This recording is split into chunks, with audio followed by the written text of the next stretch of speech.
생명으로 들어가는 좁은 문의 비밀.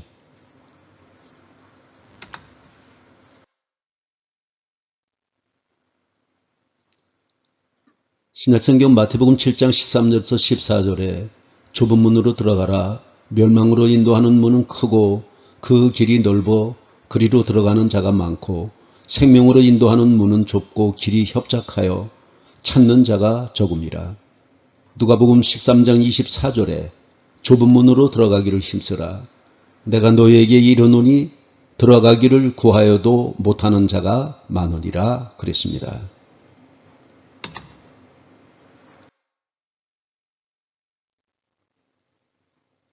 오늘 본문에 문과 길이 있습니다. 예수님은 친히 문과 길이라고 하셨습니다. 요한복음 10장 7절에 그러므로 예수께서 다시 이르시되 내가 진실로 진실로 너희에게 말하노니 나는 양의 문이라. 요한복음 14장 6절에 예수께서 이르시되 내가 곧 길이요 진리요 생명이니 나로 말미암지 않고는 아버지께로 올 자가 없느니라 그랬습니다.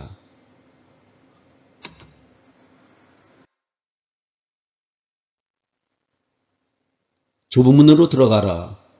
생명으로 인도하는 문은 좁고 길이 협착하여 찾는 자가 적음이라 그랬습니다. 주님께서 말씀하신 넓은 문은 어떤 문일까요? 넓은 문은 플라테이아 해 필레란 한마디로 하나님을 모르는 세상 사람들이 들어가는 문입니다. 크고 넓다라는 것은 다른 말로 쉽고 편한 것을 의미합니다.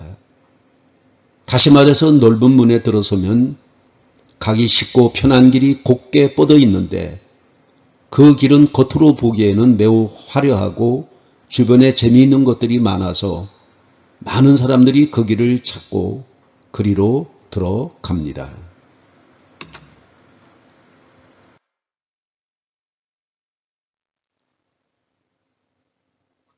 좁은 문, 스테네헤 필레란 예수님을 따르는 사람들이 들어가는 믿음의 문이라고 할 수 있습니다. 그런데 믿음의 문은 넓은 문과 달라서 그 문을 열고 들어가면 좁고 협착한 길이 펼쳐집니다.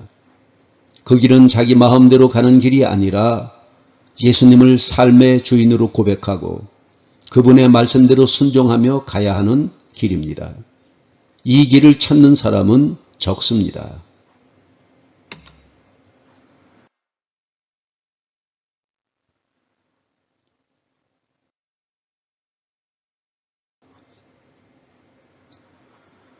그렇다면 우리가 걸어가야 할 좁은 문은 어떤 특징을 가지고 있을까요?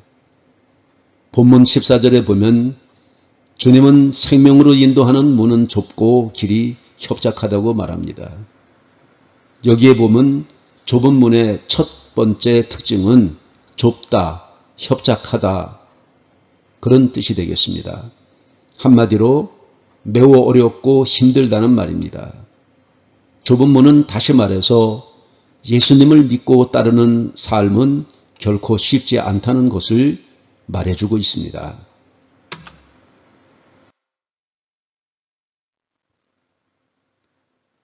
구원의 문과 구원의 길은 오직 한 분 예수 그리스도밖에 없습니다. 다른 문이 없고 다른 길이 없습니다. 넓은 문은 천국 가는 길이 아닙니다. 예수님을 따르는 길은 좁은 문, 좁은 길입니다. 예수 외에는 구원이 없고 하나님께로 갈 수 없습니다. 사도행전 4장 12절에 다른 이로서는 구원을 받을 수 없나니 천하 사람 중에 구원을 받을 만한 다른 이름을 우리에게 주신 일이 없음이라 하였더라 그랬습니다.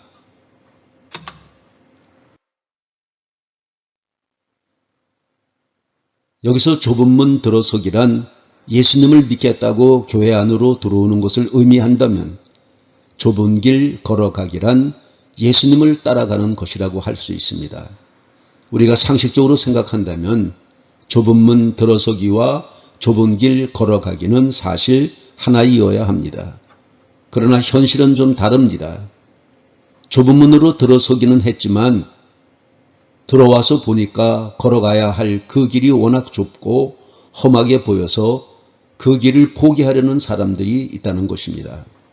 말하자면 예수 믿기와 예수 따르기가 일치하지 않는 사람이 있다는 말입니다.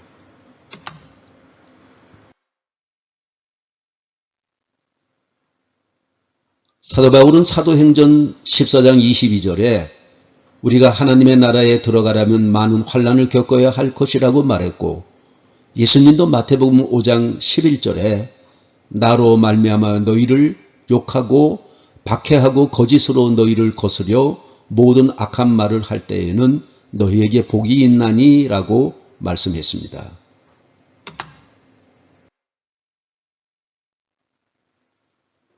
좁은 문은 자기를 부정해 들어갈 수 있는 문입니다.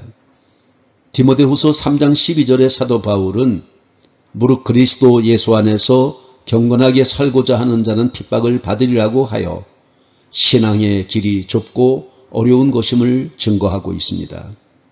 다른 말로 좁은 문은 십자가의 문입니다. 즉 나를 부정하고 들어가는 문입니다.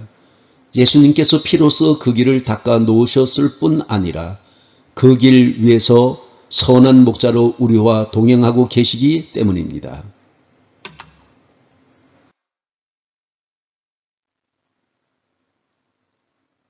마태복음 16장 24절에 예수께서 제자들에게 이르시되 누구든지 나를 따라오려거든 자기를 부인하고 자기 십자가를 지고 나를 따를 것이니라 그랬습니다. 누가복음 18장 18절에서 30절에 한 젊은 청년이 예수님께 와서 묻기를 착한 선생님이시여 내가 무슨 선한 일을 하여야 영생을 얻으리까 하였습니다.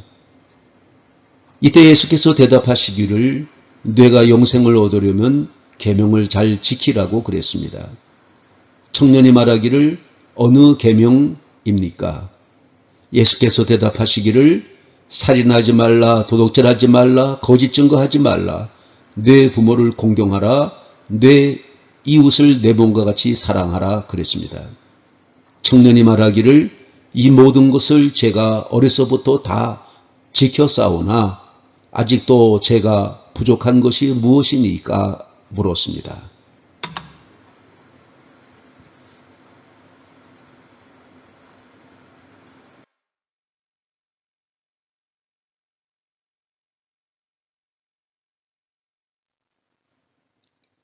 이때 예수님께서 대답하시기를 네게 오히려 한 가지 부족이 있으니 가서 소유를 팔아 가난한 자에게 주고 나를 따라오라. 그리하면 하늘에 보화가 있으리라고 그랬습니다. 이 말씀을 들은 청년은 재물이 많은 자로 얼굴을 붉히고 근심하고 돌아갔습니다. 재물이 회개의 좁은 길을 갈 수 없게 만든 것입니다.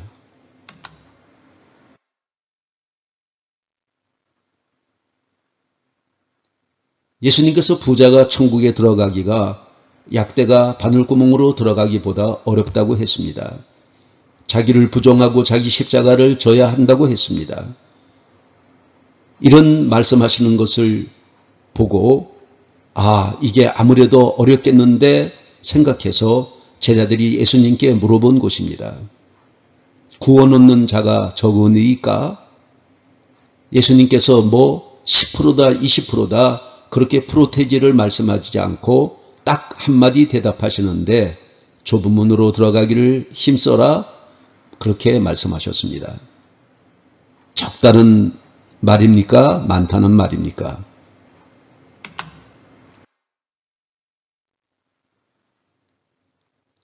또 한 가지는 좁은 문입니다. 좁은 문이 무엇입니까? 옛날 이 배경으로 돌아가서 보면은 옛날에 예루살렘 성에 성문이 있었습니다. 큰 성문이 있는데 이거는 아침에 열었다가 저녁에 닫아버립니다. 그러면 밤중에 멀리서 들어오는 사람들이 이 성 안에 들어와야겠는데 못 들어오지 않습니까? 모든 것을 버리고야 들어갈 수 있는 문이 있습니다.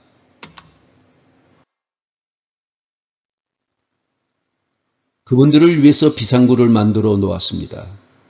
성문 옆에 조그만한 개구멍 같은 문을 만들어 놓고 이렇게 늦게 돌아오는 사람들이 성 안으로 들어올 수 있도록 해 놓았는데 이것을 이름하여 바늘구멍이라고 말합니다. 모든 것을 버리고야 들어갈 수 있는 문입니다.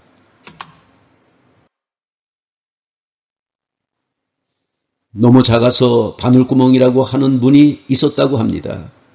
이게 좁은 문입니다. 말을 타고 들어올 수 없습니다.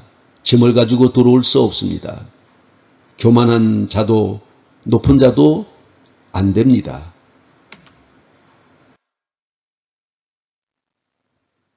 오직 겸손한 사람, 마음을 비운 사람, 오직 영혼만을 생각하는 사람, 오직 생명만을 생각하는 사람이 들어올 수 있습니다.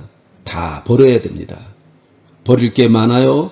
교만도 자존심도 물심도 욕심도 명예도 다 버리고 오직 순수한 생명 위주의 그러한 신앙을 가진 사람만이 들어올 수가 있습니다. 아주 좁은 문입니다. 모든 것을 버리고야 들어갈 수 있습니다.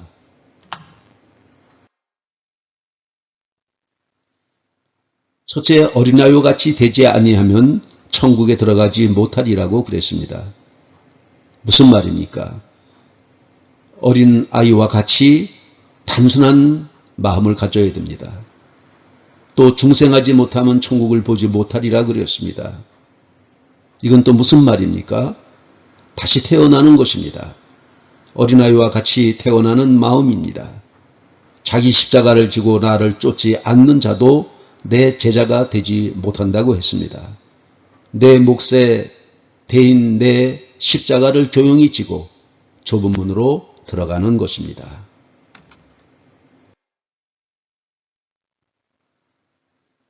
갈라디아서 2장 20절에 내가 그리스도와 함께 십자가에 못 박혔나니 그런즉 이제는 내가 사는 것이 아니요 오직 내 안에 그리스도께서 사시는 것이라.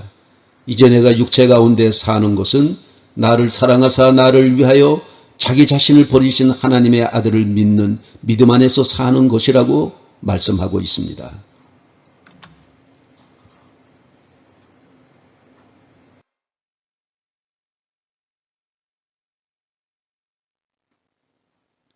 예수님께서 내 안에 사셔야 한다는 말입니다. 그런데 예수님께서 내 안에 사시기 위해서는 먼저 내 자아가 그리스도와 함께 십자가에 못 박혀야 합니다. 자아가 날마다 죽어야 예수님께서 내 안에 사시는 것입니다. 자아가 죽고 그리스도께서 내 안에 사시는 영적 생명의 역사가 일어나야 내 것을 내려놓을 수가 있습니다.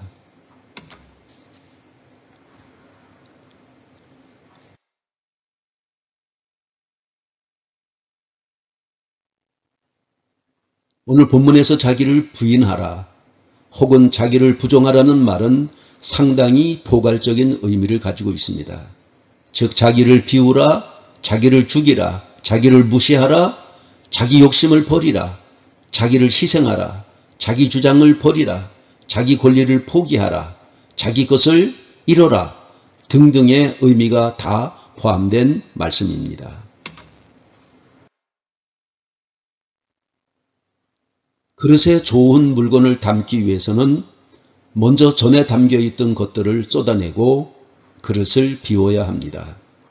물이 가득 담겨 있는 그릇에 제 아무리 좋은 기름을 부어도 좋은 기름은 담겨지지 않습니다. 자기를 부인한다는 것은 먼저 담겨있던 것들을 쏟아내고 그릇을 비우는 것입니다.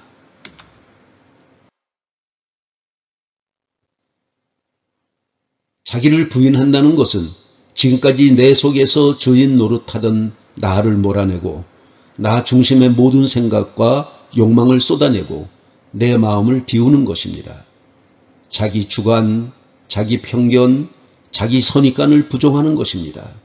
자기의 좁은 지식, 제한된 경험도 무시하는 것입니다. 내 힘과 내 능력으로 무엇이든지 할 수 있다는 자신감도 딱 꺾어버리는 것입니다. 내 악한 성질과 걱정도 죽이고 내 이익과 욕심만을 위하는 생애 자세를 배격하는 것입니다.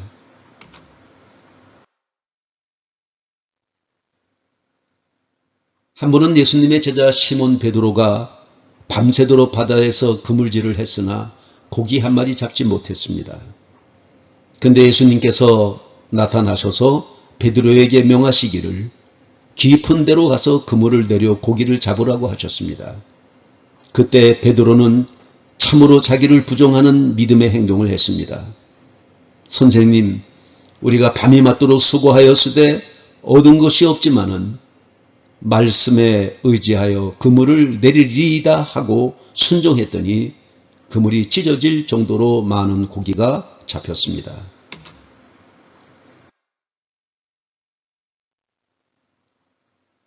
베드로가 내 경험, 내 노하우, 내 지식을 부정했더니 엄청난 영적인 수확을 풍부히 얻었습니다. 그리고 베드로는 주님을 따를 수 있고 주님의 제자가 될 수 있고 좁은 길로 갈 수 있었습니다. 이것이 생명을 얻는 비결입니다.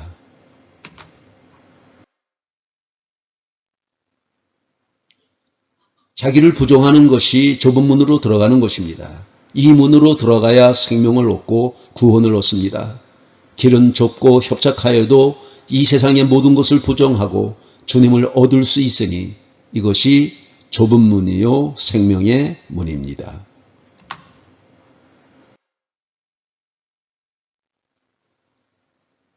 기독교는 갈릴리 가나 혼인잔치와 같습니다.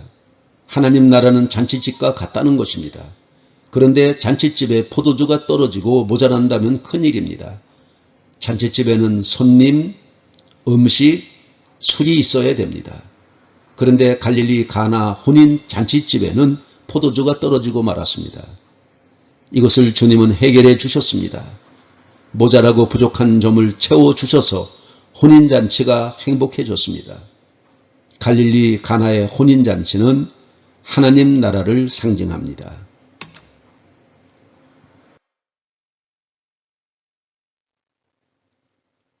손님들은 요한복음 2장 10절에 사람마다 먼저 좋은 포도주를 내고 취한 후에 낮은 것을 내거늘 그대는 지금까지 좋은 포도주를 두었다 하니라 그랬습니다.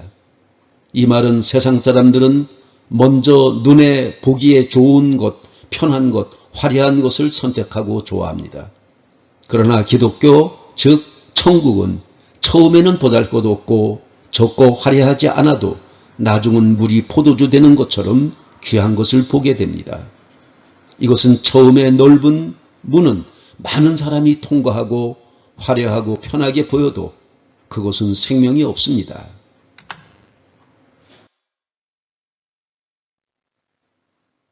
그러나 좁은 문으로 들어가면 처음에는 좁고 불편하고 사람들이 적어도 그 속에는 생명이 있습니다. 왜냐하면 예수님이 문이시기 때문입니다. 그리고 예수님이 길이시기 때문입니다. 갈릴리 가나 혼인잔치에 감추어진 비밀과 주님이 말씀하신 좁은 문과 넓은 문의 말씀이 일치하는 것을 보게 됩니다.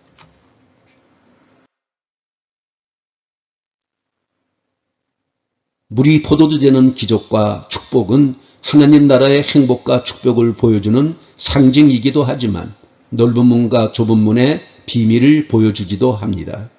처음은 좁고 협착하지만 나중은 생명과 구원으로 기쁨과 행복이 있음을 보여줍니다.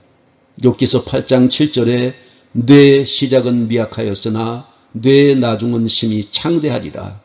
욥기서 23장 10절에 나의 가는 길을 오직 그가 하시나니 그가 나를 단련하신 후에는 내가 정금같이 나오리라 그랬습니다. 좁은 문과 넓은 문의 내용과 실체를 보여주며 결과를 보여주는 것을 보게 됩니다.